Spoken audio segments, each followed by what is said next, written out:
دوای کۆبوونەوەی هەفتانەی ئەنجومەنی وەزیرانی عێراق کە دوێنێ ڕۆژی سێشەممە کاتژمێر 1 دەستی پێکرد بڕیار لەبارەی موچەی مانگی 6 فەرمانبەرانی هەرێمی کوردستان درا کە بە مەرج حکومەتی فیدرالی موچەی مانگی 6 فەرمانبەرانی هەرێمی کوردستان خرج دەکات. جا ئەو مەرجانەی کە دوێنێ ئەنجومەنی وەزیران مەرجەکانی بۆ حکومەتی هەرێمی کوردستان دانا کە ڕادەستکردنی 120 میلیارد دینارە و هەروەها تەواوکردنی کاری لیژنەکان لەسەر داهاتی ناوخۆ و پابەندبوونی کۆمپانیا بیانیەکان بە ڕێکەوتنی پێشویان لەگەڵ حکومەتی هەرێمی کوردستان لە دوای بۆیە داوای ڕێکەوتنی نوێ نەکەن لە دوای ئەو ڕێکەوتنەی کە لە نێوان حکومەتی هەرێمی کوردستان و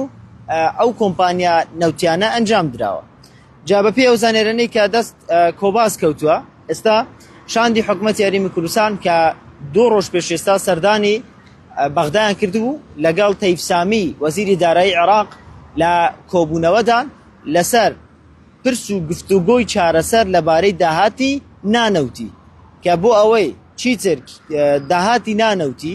کە ماگانە بەپێی ڕێکەوتنی نێوان هەولێر و بەغدا دەبێت هەرێمی کوردستان بڕی 120 میلیارد دیناری داهاتی نانەوتی ڕادەستی عێراق بکاتن. بۆیە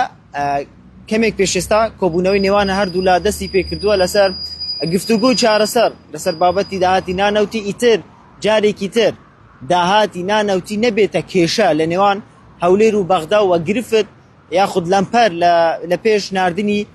موچە خۆرانی هەرێمی کوردستان بۆ مانگەکانی تر بنێرن. و هەروەها لە شاندی حکومەتی هەرێمی کوردستان کە ئێستا لە بەغدان دوێنێ لەسەر ئەم کۆنوسەش کۆبوونەوە لەگەڵ وەزارەتی دارایی پلاندانان و چەند بەرپرسێکی تری باوا کۆبوونەوەیان کردووە بە سەرپەرشتی فات حوسێن جێگیری سەرۆکی ئەنجومەنی وەزیران کە سەرپەرشتی کۆبوونەوەکانی ئەنجام داوە یاخود کۆبوونەوەکانی کردووە لەسەر ئەم کۆنوسەی یاخود ئەو راپۆرتەی کە محەممەد شیاح سوودانی پێکی هێنابوو و